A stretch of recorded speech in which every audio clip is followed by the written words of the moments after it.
In the late 50s, I got thrown into a room with the guy that invented the surfboard foam, Gordon Clark, and he was involved with a group called the Hoffman Brothers, Graham and these guys, and they were the original jammers, Hobie surfboards, Kang 10, Lightning Bolt. This was this group, and they had a marketing philosophy that they used concerning the print magazines, where if you could throw in advertises at the time in Surfer magazine, and you could back that advertising up with product, and that would be your vehicle of marketing. And then the rest of it was banging on doors all over the country.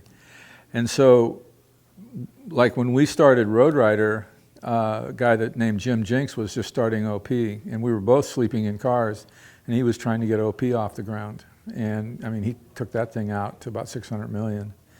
But that was all that philosophy. So with skating and Thrasher, we did the same thing, is we forced our marketing into Thrasher, promoting the riders that we thought were the best riders. Independent, we used a system of where it was a real honor to get into an independent ad. In Santa Cruz, we used the best riders we had with the graphics and marketing. Independent was pretty much a Henry Ford, you can have any color you want as long as it's silver. We kind of used that philosophy, a basic layout ad. Everything else we did had multiple deals. But in those times, we were doing 300 to 350,000 copies a month. And so now with the Thrasher, TWS, and all these other magazines, they're lucky to do 30 or 40,000 copies a month. So where is all that market getting its information now, which is probably social media, the internet, blogging, etc. You had a 9 times reader ratio in the 80s on a skateboard magazine, and I bet you don't get but 2 or 3 times ratio per magazine now. You talk to Jason and Guzman downstairs, and print copy is really important for them because their picture is printed, right? But as I was telling Guzman, I go, that's cool, dude, but you're gonna, maybe you're gonna get, if you're lucky, 20 or 30,000 people seeing that. Where if you have a social media and Instagram, you can get 37,000 in one hit.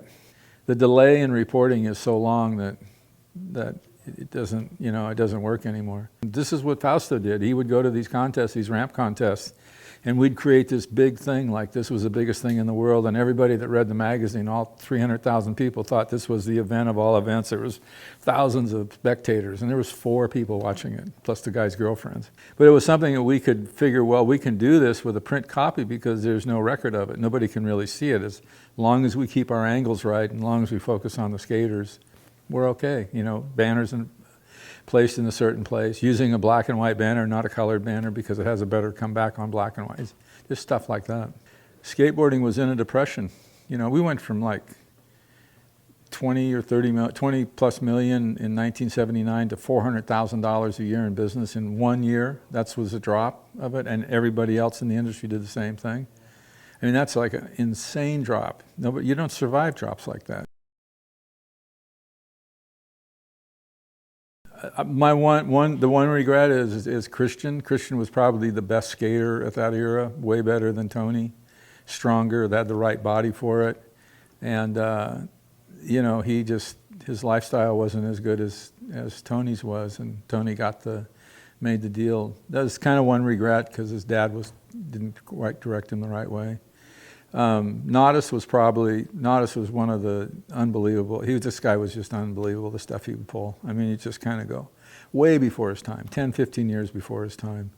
And he had all the properties. He had the looks, the skill, etc. And he had really good parents. His parents came in and said, when you write him a check, it's going to be a dual signature check, and it goes to me. And we're going to take that money and invest it, and then we'll give Nadas a stipend from it. So his mother would give him $2,000 or $3,000 a month, and that was a lot of money for a 19-year-old in that era. And then they'd buy real estate with the rest. And so Nadas right now has the portion in the real estate, where, the other guys just, and then it's timing. A lot of riders got there at the right time. Guys like Olsen, who was a fantastic skater, he's probably my favorite skater, wrong time. Everything, he was the best guy for the time, but he was the wrong time as far as making money. He was a guy that you go into, he kind of took slalom to vert pools, And he was a guy that would go into a contest, and you'd get guys like Salba and Saldino and all these guys working out, skating their asses off all day long. Steve would sit there and watch everybody skate, and then he'd have to make his tricks look hard because they were so easy for him. And he'd literally go into a pool and make a trick and make it like he was going to fall off, so everybody would go, wow, that's really insane. And he could have been a second baseman for the Dodgers. He was just one of those guys that had all the athletic ability that you needed. You know, Rotskoff on the other side was another one of those guys. He was just a well-rounded athlete, but he was big. And so his body really didn't fit the sport as well as it would have, say, hockey. And I'm sure if Rob would have played hockey, he probably would have been a top pro hockey player. But Olsen was just, I mean, he had the whole package. He had the personality, he had the skills. And everything he did, he had to make look hard. If he went out and did them as easy for him, he would never have won anything, because they go, oh, that was really easy. You know, even though nobody else is doing it, that's really easy. That's why I like Steve. Me? I'm looking at 5 right now. I don't know. I've got a pretty good job. You guys watched it. You know, I come in at 11 or so and play like I know what I'm doing. It's been like, I'm no kidding, since I was 12. Well, no, for reals. Steve Keenan picked me up from the airport when I was 14, so.